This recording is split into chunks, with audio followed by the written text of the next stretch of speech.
नमस्कार, सुप्रभात। आप देख रहे हैं खबर दिल्ली और समय हो चला है दिल्ली की 25 बड़ी खबरों को जानने का। इससे पहले यदि आप वीडियो को लाइक नहीं किए हैं तो लाइक कर दीजिए और चैनल को सब्सक्राइब कर लीजिए। तो आइए एक नजर डालते हैं 25 बड़ी खबरों पर फटाफट अंदाज में। अब दादा दादी भी बनेंगे स्कूल का हिस्सा। सीबीएसई का नया सर्कुलर जारी, स्क्रीन की लत पर लगेगी लगाम। जी हां, सीबीएसई ने स्कूलों को बच्चों और वरिष्ठ नागरिकों के बीच भावनात्मक जुड़ाव बढ़ाने के लिए दादा दादी या नाना नानी को गतिविधियों में शामिल करने का निर्देश दिया है। इसका उद्देश्य बच्चों को मोबाइल की लत से दूर करना और पारिवारिक मूल्यों को बढ़ावा देना है।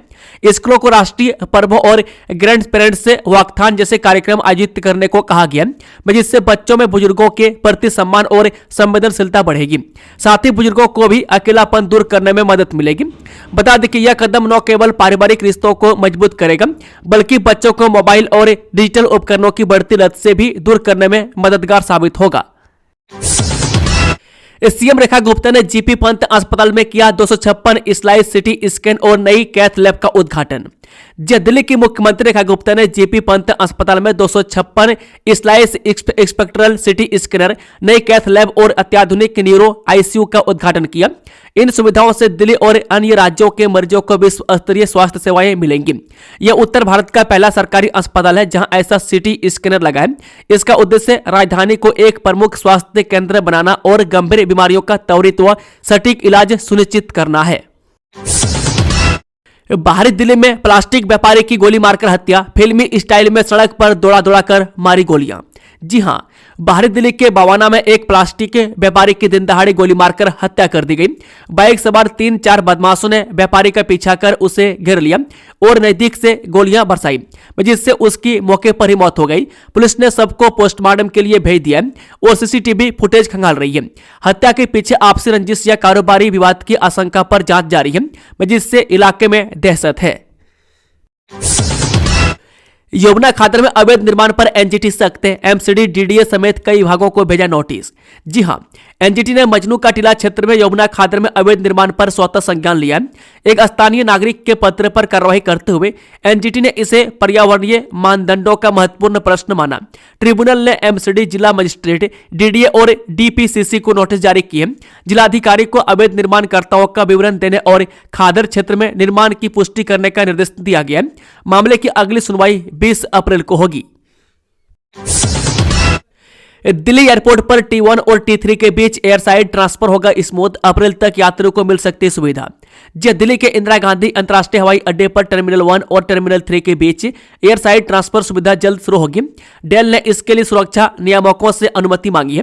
यह सुविधा अंतर्राष्ट्रीय और घरेलू यात्रियों को सीधे T1 से T3 तक पहुंचाएगी, जिससे लंबा चक्कर लगाने से राहत मिलेगी। अप्रैल से शुरू होने की उम्मीद है। T2, T3 कनेक्टिविटी और रनवे, टनल, रोड विस्तार जैसी अन्य योजनाएं भी पाइपलाइन में है। हाई स्पीड रेल कॉरिडोर और राष्ट्रीय जलमार्गों से कनेक्टिविटी होगी बेहतर, छोटे शहरों को भी मिलेगा फायदा। केंद्रीय बजट 2026-27 में सरकार ने इंफ्रास्ट्रक्चर को आर्थिक विकास की धुरी बताया। 12,20,000 करोड़ रुपए के सार्वजनिक पूंजीगत व्यय के साथ रेलवे आधुनिकीकरण, 7 नए हाई स्पीड रेल कॉरिडोर और 20 राष्ट्रीय जलमार्गों के विकास पर जोर दिया गया है। इससे माल ढुलाई, कनेक्टिविटी और रोजगार के अवसर बढ़ेंगे। साथ ही टीयर 2 और टीयर 3 शहरों का भी विकास होगा। पीरागढ़ी ट्रिपल डेथ केस से 2 शवों की पहचान के बाद अस्पताल पहुंचे 100 जन, महिला के परिजनों का सुराग नहीं। जी हां, पीरागढ़ी में कार में संदिग्ध हालत में मिले 3 शवों में से 2 की पहचान हो गई है। 76 वर्षीय रणधीर सिंह और 40 वर्षीय शिव नरेश के परिजन संजय गांधी अस्पताल पहुंचे। रणधीर सिंह करोड़ों की संपत्ति के मालिक थे, जबकि नरेश उनके लिए काम करते थे। नरेश मूल रूप से उत्तर प्रदेश के एटा जिले के रहने वाले थे। मृतका महिला के परिजनों का अभी पता नहीं चल पाया है। पुलिस मामले की जांच कर रही है। बाहरी दिल्ली में 10वीं के छात्र की चाकू से गोदकर हत्या, फेयरवेल पार्टी से लौटने के बाद हुई वारदात। जी हां, बाहरी दिल्ली के मंगलपुरी में एक दिल दहला देने वाली घटना सामने आई है। स्कूल फेयरवेल के बाद घर लौट रहे 15 वर्षीय सुधांशु नामक 10वीं के छात्र की चाकू मारकर हत्या कर दी गई। हमलावर ने उसके सिर में वार किया, जिससे उसकी मौत हो गई। पुलिस मामले की जांच कर रही है और सीसीटीवी फुटेज खंगाल रही है। हालांकि हत्या का मकसद अभी स्पष्ट नहीं है। दिल्ली के त्रिलोकपुरी में मैकेनिक की पीट पीटकर हत्या, मोबाइल चार्जिंग के लिए इनकार करने पर ले ली जान। जी हां, पूर्वी दिल्ली के त्रिलोकपुरी में मोबाइल चार्ज करने से इनकार करने पर 3 युवकों ने एक मैकेनिक वीर सिंह की पीट पीटकर हत्या कर दी। मैकेनिक को बचाने आए उसके कर्मचारी रामकिशन को भी गंभीर रूप से घायल कर दिया गया। पुलिस ने मामला दर्ज कर जांच शुरू कर दी है और सीसीटीवी फुटेज खंगालकर आरोपियों तक तलाश कर रही है। दिल्ली में अब साइबर अपराधों की संपत्तियों पर चलेगा बुलडोजर, ड्रग्स तस्करों की तरह होगी कार्रवाई। जी हां, दिल्ली पुलिस ने गृह मंत्रालय के निर्देश पर साइबर अपराधों के खिलाफ वित्तीय जांच शुरू कर दी है। यह कार्रवाई ड्रग तस्करों की तरह उनकी संपत्तियों को जब्त करने के लिए है। क्राइम ब्रांच ने लाओस स्थित अंतर्राष्ट्रीय सिंडिकेट से जुड़े खुर्जा के 2 आरोपियों अनिश और मनीष सिंह की संपत्तियों की जांच शुरू की है। इन पर 190 पीड़ितों से 100 करोड़ रुपए की धोखाधड़ी का आरोप है। मेडिकल कचरे के गलत निस्तारण से बन रहे हानिकारक बैक्टीरिया, देश के अस्पतालों से रोज निकलता है 700 टन बायोमेडिकल वेस्ट। दिल्ली में मेडिकल वेस्ट का अनुचित निस्तारण एक गंभीर खतरा बन गया।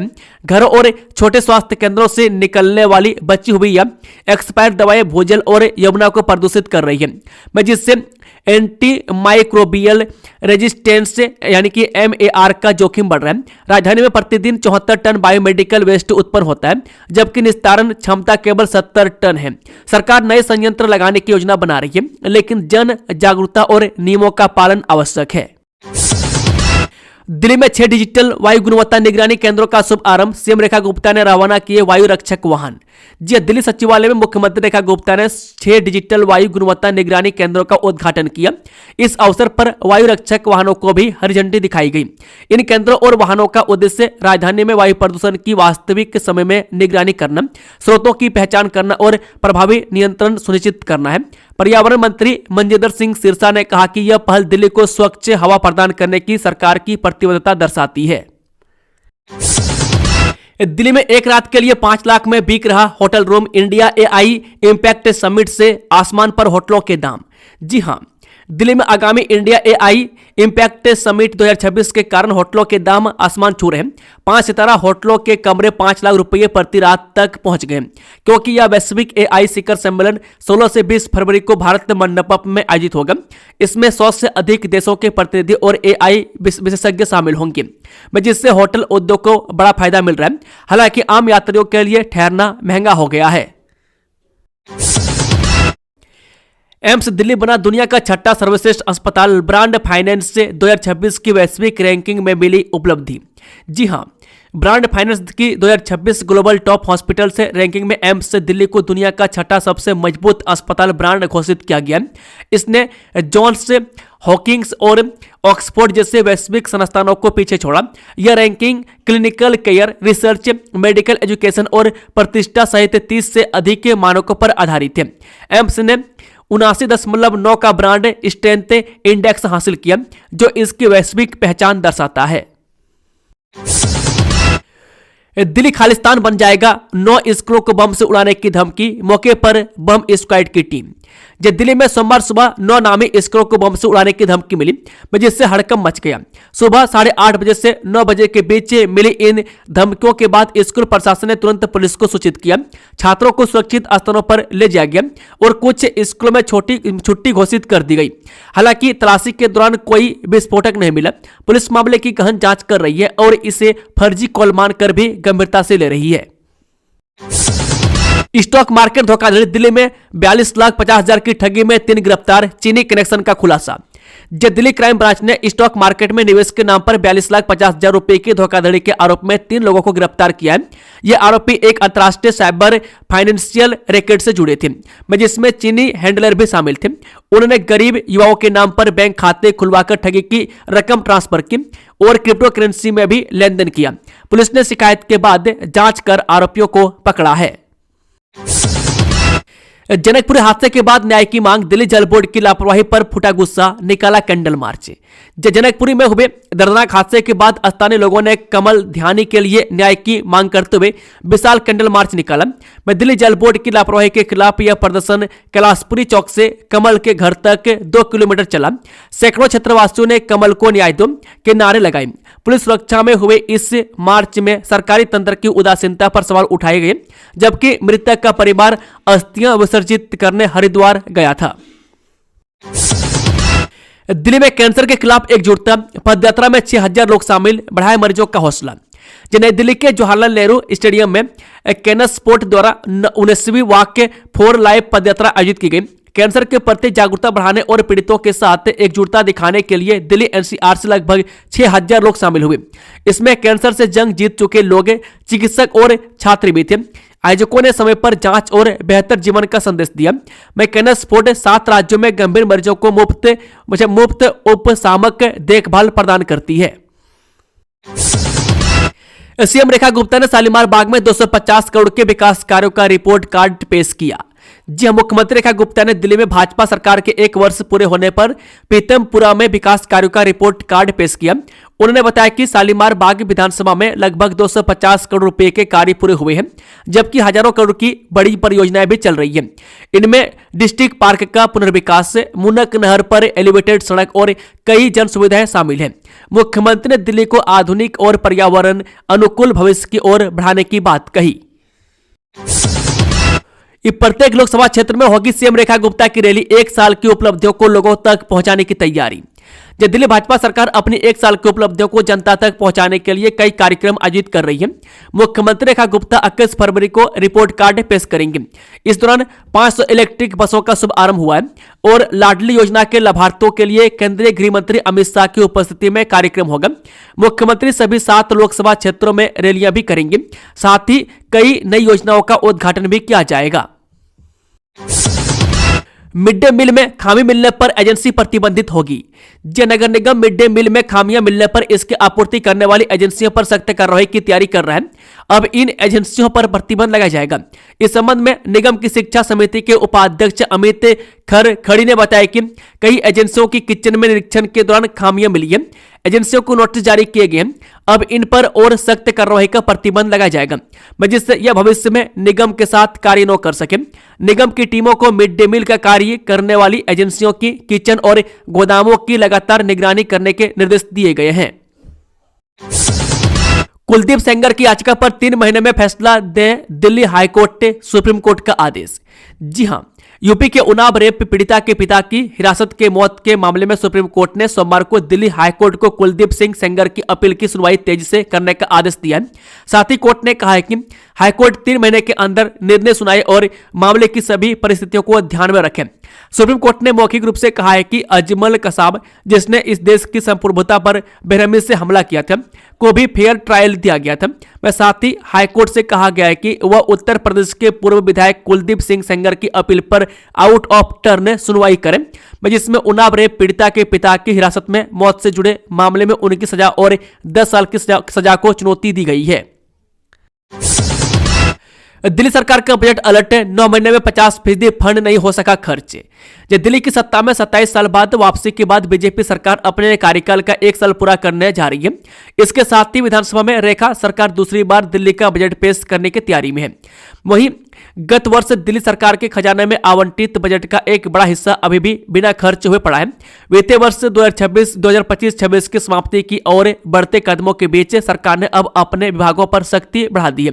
हाल ही में मुख्य सचिव राजीव वर्मा की अध्यक्षता में हुई एक उच्च स्तरीय समीक्षा बैठक में बजट खर्च की सुस्त रफ्तार पर गहरा असंतोष व्यक्त किया गया। मुख्य सचिव ने स्पष्ट निर्देश दिए हैं कि सभी विभाग संशोधित बजट अनुमान के तहत आवंटित राशि का 100% उपयोग सुनिश्चित करें। अगर कोई विभाग तय लक्ष्यों को पूरा करने में विफल रहता है तो संबंधित विभाग प्रमुख के खिलाफ कड़ी दंडात्मक कार्रवाई की जाएगी। दिल्ली के दिलशाद गार्डन में वरिष्ठ नागरिकों को समर्पित किया गया विशेष शेल्टर होम, बुजुर्गों ने जताई खुशी। जी, दिल्ली नगर निगम में समितियों के गठन के बाद सभी समितियां सक्रिय रूप से अपने अपने दायित्वों का निर्वहन कर रही है। इसी कड़ी में विशेष निर्माण समिति ने दिल्ली के शहरी विकास को एक नई दिशा देने की पहल की है। इस पहल की शुरुआत दिलशाद गार्डन के J&A पॉकेट से हुई, में जहां एक अनोखा और जनहितकारी निर्माण वरिष्ठ नागरिकों को समर्पित किया गया। इस निर्माण का उद्घाटन केंद्रीय राज्य मंत्री एवं पूर्वी दिल्ली लोकसभा सांसद हर्ष मल्होत्रा ने रिबन काट कर किया। उन्होंने बताया कि यह परियोजना सांसद स्थानीय क्षेत्र विकास फंड के तहत स्थानीय जरूरतों को ध्यान में रखकर बनाई गई है। दिल्ली में लगने वाली है विशेष लोक अदालत। नोट कर लें ये तारीख, चलान पर मिल सकती है भारी छूट। दिल्ली राज्य विधिक सेवाएं प्राधिकरण यानी कि DSLSA द्वारा 14 फरवरी को लोक अदालत का आयोजन होने जा रहा है। मैं कड़कड़डुमा कोर्ट के अधिवक्ता एडवोकेट राजीव तोमर ने बताया कि इस लोक अदालत में विशेष रूप से कंपाउंड टेबल ट्रैफिक चलान के मामलों यानी कि रेड लाइट जंप को छोड़कर का निपटारा किया जाएगा। यह लोक अदालत विशेष रूप से ट्रैफिक चालान के निस्तारण के लिए ही आयोजित की जा रही है। ट्रैफिक के लंबित मामलों में कम जुर्माने में चालानों को खत्म किया जाता है। यमुना के डूब क्षेत्र में कर दिया बहुमंजिला इमारत का निर्माण। एनजीटी ने MCD DDA से मांगा जवाब। जी हां, नेशनल ग्रीन ट्रिब्यूनल ने यमुना नदी के डूब क्षेत्र में अवैध निर्माण गतिविधियों के आरोपों के संबंध में दिल्ली में कई नागरिक और प्रशासनिक अधिकारियों से जवाब मांगा है। ट्रिब्यूनल ने यह माना है कि मामला पर्यावरण मानदंडों के पालन के बारे में महत्वपूर्ण सवाल उठाता है। ट्रिब्यूनल की एक प्रिंसिपल बेंच जिसमें चेयरपर्सन जस्टिस प्रकाश श्रीवास्तव और विशेषज्ञ सदस्य डॉक्टर ए सेंथिल वेल शामिल हैं, ने दिल्ली नगर निगम, संबंधित जिला मजिस्ट्रेट, दिल्ली विकास प्राधिकरण और दिल्ली प्रदूषण नियंत्रण समिति को नोटिस जारी कर अधिकारियों से हलफनामे के रूप में अपने जवाब जमा करने को कहा है। स्वाति मालीवाल ने संसद में उठाए बुजुर्गों की पेंशन का मुद्दा। सरकार से रेल यात्रा में 50% सब्सिडी की मांग। जी हां, राज्यसभा सांसद स्वाति मालीवाल ने संसद में बुजुर्गों की पेंशन से जुड़ा मुद्दा उठाया। उन्होंने केंद्र सरकार से आग्रह किया कि सभी राज्यों में बुजुर्गों को मिलने वाली पेंशन एक समान हो। साथ ही कोरोना काल से पहले जो बुजुर्गों को ट्रेन और हवाई यात्रा में जो सब्सिडी मिलती थी वो दोबारा शुरू की जाए। दिल्ली में प्रॉपर्टी खरीदने का बना रहे प्लान, तो जान लीजिए DDA से जुड़ी ये जानकारी। DDA ने इस समय प्रॉपर्टी के फ्री होल्ड कन्वर्जन का काम पूरी तरह रुका हुआ है। मैं 2 जनवरी से लोग फ्री होल्ड कन्वर्जन के लिए आवेदन नहीं कर पा रहे हैं। मैं DDA दिल्ली सरकार के नोटिफाइड सर्कल रेट को अपनाने की प्रक्रिया में है। इसी कारण 2 जनवरी से नए आवेदनों को अस्थायी रूप से रोक दिया गया। इससे बड़ी संख्या में लोग परेशान हैं। बता दें कि परेशानी सिर्फ नए आवेदकों को ही नहीं बल्कि उन लोगों को भी हो रही है जिन्होंने 2 जनवरी से पहले आवेदन कर दिया था।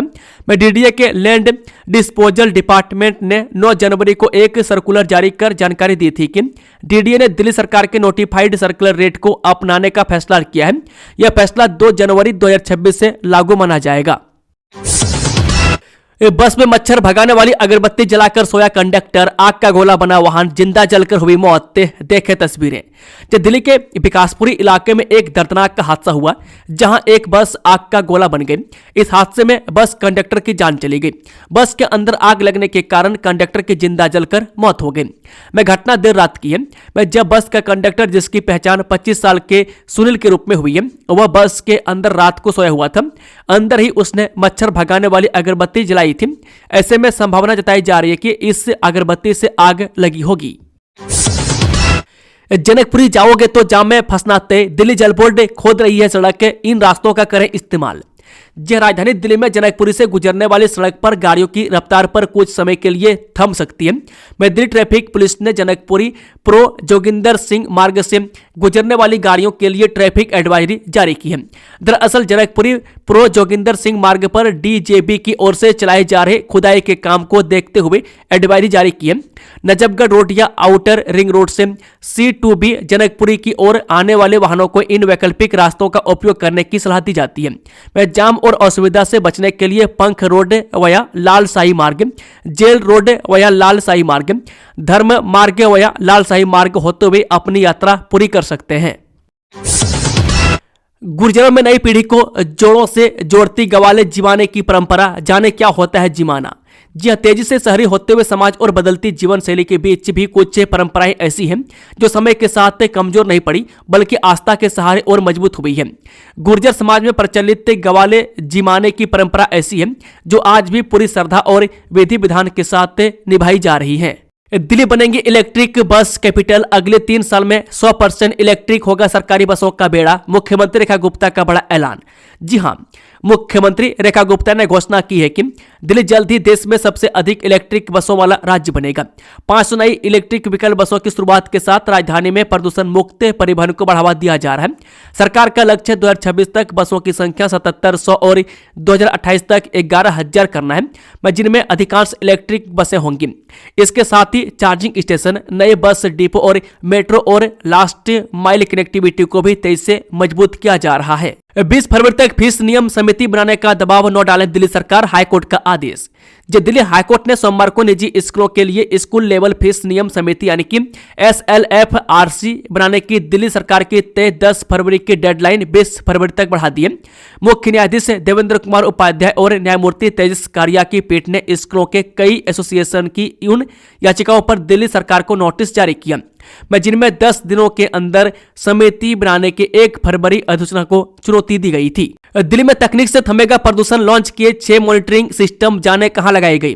दिल्ली में प्रदूषण पर लगाम लगाने के लिए रेखा गुप्ता सरकार लगातार प्रयास कर रही है। इसी कड़ी में अब सरकार ने सोमवार को 6 डिजिटल वायु गुणवत्ता निगरानी केंद्रों को लॉन्च किया और वायु रक्षक के फ्लीट को हरी झंडी दिखाकर रवाना किया है। सीएम ने कहा है कि बीते 1 साल में सरकार ने प्रदूषण नियंत्रण को सबसे ज्यादा प्राथमिकता दी है। कौन है अरुण चौधरी जिसने राम मंदिर पर हमले की साजिश वाले अब्दुल को मार डाला। हरियाणा की निमका जेल में बंद अब्दुल रहमान की सोते वक्त हत्या कर दी गई। राम मंदिर पर हमले की साजिश के आरोप में हैंड ग्रेनेड के साथ पकड़ा गए अब्दुल को जम्मू कश्मीर के अरुण चौधरी ने मार डाला, जो उसके साथ जेल में बंद था। मामले की जांच के लिए न्यायिक जांच शुरू कर दी गई है। दिल्ली की सीएम रेखा गुप्ता ने लॉन्च किए 6 नए एयर मॉनिटरिंग स्टेशन और 100 वायु गुणवत्ता रक्षक। दिल्ली की मुख्यमंत्री रेखा गुप्ता ने राजधानी में वायु प्रदूषण से निपटने के लिए 6 नए सतत परिवेशी वायु गुणवत्ता निगरानी स्टेशन यानी कि CAAQMS और 100 वायु रक्षक पहल का शुभारंभ किया। उन्होंने कहा कि प्रदूषण के खिलाफ लड़ाई पूरे साल चलने वाला अभियान है। सरकार डेटा पारदर्शिता और प्रभावी नीति निर्माण पर जोर दे रही है, जिसमें इलेक्ट्रिक व्हीकल बसें और कूड़ा प्रबंधन जैसे कदम शामिल हैं। दिल्ली में अब कुल 46 CAAQMS हैं। दोस्तों, खबरों का सिलसिला ही समाप्त होता है। अगर जानकारी पसंद आई हो तो वीडियो को लाइक, शेयर, चैनल को सब्सक्राइब जरूर से जरूर कर लें। Thank you, all the best. जय हिंद, जय भारत, वंदे मातरम।